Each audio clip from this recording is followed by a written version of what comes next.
வணக்கம். நான் சுதர்ஷன் மகேஷ். பீகார் சட்டமன்ற தேர்தல் டேட் எல்லாம் அனௌன்ஸ் பண்ணிட்டாங்க. கட்சிகள் வேகம் எடுத்து பிரச்சாரங்களை செய்துட்டு இருக்கிறாங்க. தொகுதி பங்கீடு வரைக்கும் நகர்ந்துட்டாங்க. 2 கூட்டணி மகாகட்பந்தன் அண்ட் என்டிஏ 2 கூட்டணியிலயுமே பிரச்சனைகள் அப்படின்றது நாளுக்கு நாள் பெருசாயிட்டே தான் இருக்குது. ஸோ ஒரு பக்கத்துல மகாகட்பந்தன்ல முதல்வர் வேட்பாளரா தேஜஸ்வி யாதவை அறிவிக்கல அப்படின்றது ஒரு பிரச்சனை. இன்னொரு பக்கத்துல தற்பொழுது மத்திய அமைச்சரா இருக்கக்கூடிய ஹிந்துஸ்தானி அவாம் மோர்ச்சா அந்த கட்சியினுடைய தலைவர், அதே மாதிரி சிராக் பாஸ்வான் இவர்கள் எல்லாமே பிரச்சனை பண்றாங்கன்னு சொல்றாங்க. அவர்கள் பெரிய லெவல்ல ஸ்ட்ராங்கான பிரச்சனைகள் பண்ணல.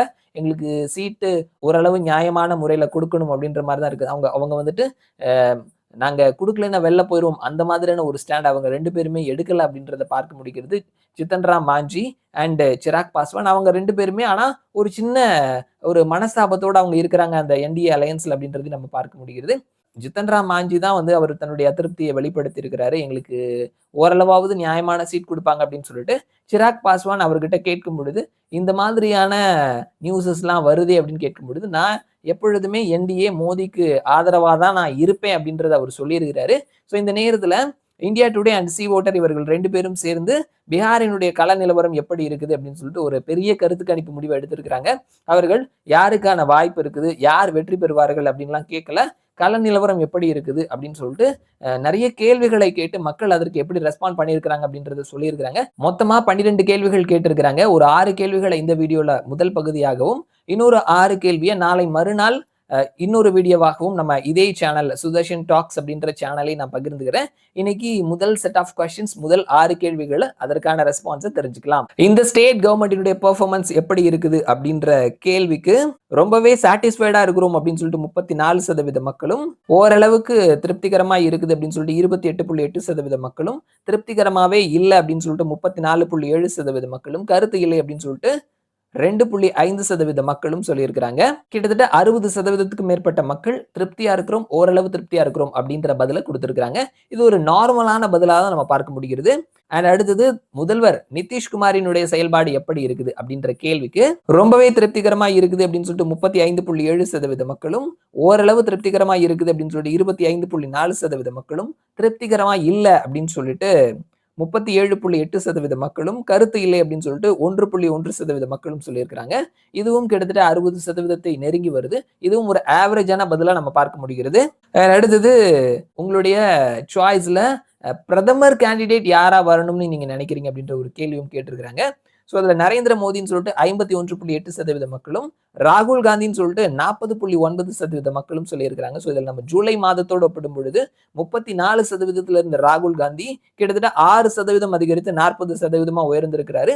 பிரதமர் மோடி 57%லிருந்து 51% அவருடைய செல்வாக்கு குறைந்திருக்குது. ஜூலை டு செப்டம்பர் பார்க்கும் பொழுது இந்த மாதிரியான ஒரு ஷிஃப்டிங் நடந்திருக்கிறத நம்ம கவனிக்க முடிகிறது. அதில் அடுத்தது 4வது கேள்வி, உங்களுடைய முதல்வர் சாய்ஸ் யாரு அப்படின்ற கேள்விக்கு தேஜஸ்வி யாதவ் அப்படின்னு சொல்லிட்டு 35.5% மக்கள் சொல்லியிருக்கிறாங்க. நிதிஷ்குமார் அப்படின்னு சொல்லிட்டு 16% மக்களும், பிரசாந்த் கிஷோர் அப்படின்னு சொல்லிட்டு 23.1% மக்களும், சிராக் பாஸ்வான் அப்படின்னு சொல்லிட்டு 9.5% மக்களும், சாம்ராஜ் சௌத்ரி அப்படின்னு சொல்லிட்டு 6.8% மக்களும் சொல்லியிருக்கிறாங்க. ஸோ இவர்களினுடைய முந்தைய கருத்து கணிப்புலையுமே கூட வந்து தேஜஸ்வி யாதவுக்கு அப்புறமா பிரசாந்த் கிஷோர், அதற்கப்புறமா தான் நிதிஷ்குமார் இருந்தது. ஸோ இப்படிதான் அவர்களினுடைய கணிப்புகள்ல இருக்குது அப்படின்றத பார்க்க முடிகிறது. முதல்ல தேஜஸ்வி யாதவ், 2வது பிரசாந்த் கிஷோர், 3வது தான் நிதிஷ்குமார் இருக்கிறாரு. அண்ட் அடுத்த கொஸ்டின், லாலு பிரசாத் யாதவ் அவருடைய குடும்பத்துக்குள்ள நடக்கக்கூடிய பிரச்சனை, லல்லு பிரசாத்தினுடைய ஊழல் அப்படின்றது ஒரு பக்கம் இருந்தாலும், தேஜஸ்வி யாதவினுடைய சகோதரர் தேஜ் பிரதாப் யாதவ் அண்ட் அவருடைய சகோதரி அப்படின்னு சொல்லிட்டு 2 பேரும் சேர்ந்து இவருக்கு எதிராக பிரச்சாரங்கள் வரைக்கும் பண்ணிட்டு இருக்கிறாங்க. அவருடைய சொந்த தொகுதியிலே போய் தேஜ் பிரதாப் யாதவ் வந்து பிரச்சாரம் பண்ணிட்டு இருக்கிறாரு. ஸோ இந்த மாதிரியான அவர்கள் குடும்பத்துக்குள்ள இருக்கக்கூடிய பிரச்சனை அப்படின்றது எப்படி பார்க்குறீங்க? இது வாக்களிக்கிறதுல எந்த மாதிரியான தாக்கத்தை ஏற்படுத்தும் அப்படின்ற கேள்விக்கு எந்த விதமான தாக்கத்தையும் ஏற்படுத்தாது வாக்களிக்கிறதுல அப்படின்னு சொல்லிட்டு 45.8% மக்கள் சொல்லியிருக்கிறாங்க. இது வந்து மகாகட்பந்தனுக்கு நெகட்டிவா போய் முடியறதுக்கான வாய்ப்புகள் இருக்குது அப்படின்னு சொல்லிட்டு 29.5% மக்களும், கருத்து இல்லை அப்படின்னு சொல்லிட்டு 24.8% மக்களும் சொல்லியிருக்கிறாங்க. கிட்டத்தட்ட பாதி சதவீத மக்கள் எந்த விதமான தாக்கத்தையும் ஏற்படுத்தாது அப்படின்னு சொல்லியிருக்கிறாங்க. அண்ட் அடுத்த கொஸ்டின், ஒரு வாக்காளரா பீகார்ல நீங்க பார்க்கக்கூடிய பெரிய பிரச்சனை, பிக் இஷ்யூ அப்படின்னா என்னன்ற கேள்விக்கு வேலையின்மை அப்படின்னு சொல்லிட்டு 38.4% மக்களும், ஓட்சோரி அப்படின்னு சொல்லிட்டு 15.7% மக்களும், ஊழல் அப்படின்னு சொல்லிட்டு 13% மக்களும், கல்வி மற்றும் ஹெல்த் அப்படின்னு சொல்லிட்டு 7.6% மக்களும், லிக்கர் பேன் மதுவிலக்கு அப்படின்னு சொல்லிட்டு 4.7% மக்கள் சொல்லியிருக்கிறாங்க. வேலையின்மை அண்ட் ஓட் ஷோரிக்கு ஒரு நல்ல ரெஸ்பான்ஸ் இருக்குது அப்படின்றத நம்ம பல கருத்து கணிப்புகள்ல பார்த்துட்டு இருக்கிறோம். ஓட் வைப் எடுத்த கருத்து கணிப்புலையும் ஓட் ஷோரிக்கு ஒரு நல்ல ரெஸ்பான்ஸ் இருக்குது.